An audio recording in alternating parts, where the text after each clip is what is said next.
Urban Caravan est une bonne initiative, d'abord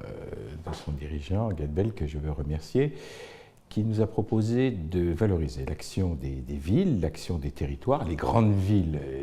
et les grandes agglomérations, qui sont dans notre pays source, je crois, de rayonnement et de solidarité. Et il était important dans cette société, disons, un peu anxiogène aujourd'hui, eh bien de redonner espoir en montrant qu'il se fait des choses à la fois originales et qui engagent l'avenir dans nos cités. Alors on a décidé en commun de choisir une douzaine de villes, agglomérations, candidates à ce Tour de France, et puis à le manifester sur des thèmes différents. Et puis tout ça doit concourir justement à le manifester autour de ce que nous avons appelé la conférence des villes, le grand rendez-vous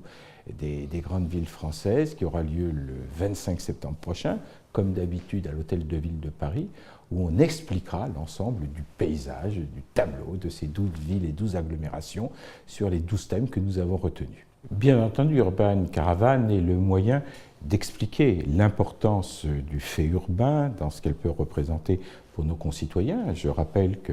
60% de la population française vit dans les grandes villes, dans les grandes agglomérations. On veut le faire en montrant que ce sont des territoires qui ne sont pas coupés des autres, et en tout cas qui ne veulent pas s'opposer aux autres. Aujourd'hui, avec ce qu'on appelle la métropolisation, c'est-à-dire la constitution des grandes agglomérations sous forme de communautés urbaines ou de communautés métropolitaines ou de pôles métropolitains, quand les territoires ne sont pas continus, nous avons la possibilité de donner plus de moyens, plus de ressources, espérons, et un jour, pour permettre justement de contribuer à ce redressement économique et social et environnemental du pays dont on a le plus grand besoin aujourd'hui. Et ce qui est important, c'est que nous avons voulu que ce soit la population elle-même qui s'approprie ces atouts pour les valoriser. Et cette grande rencontre avec Urban Caravan, ce sera l'occasion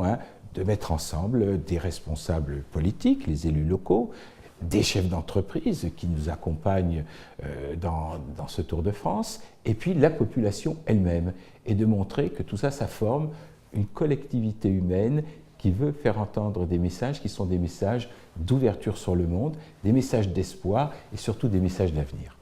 Le monde de la ville, le monde, je dirais, des places publiques, le monde du peuple, le monde de la création urbaine, c'est aussi une forme de réponse aujourd'hui au défi de l'emploi. Et la production économique des grandes villes aujourd'hui, la formation des chercheurs, le travail entrecroisé entre le monde de l'université, de la recherche, des activités économiques, de l'innovation, du commerce, c'est aussi, je dirais, ce qui doit être expliqué à nos concitoyens. Une confrontation donc à travers Urban Caravan avec des grands groupes français ou internationaux qui eux aussi apportent des réponses à la vie quotidienne de nos concitoyens. Urban Caravan est un lieu d'espérance, c'est un lieu de confrontation, c'est aussi un lieu ouvert sur l'Europe, c'est un lieu qui va nous amener à expliquer ce que notre vieux continent, dans ses ressources qu'il mobilise et qu'il déploie, est aussi un lieu où on trouve de la richesse, des talents, et ça, nos concitoyens ont besoin d'espérance.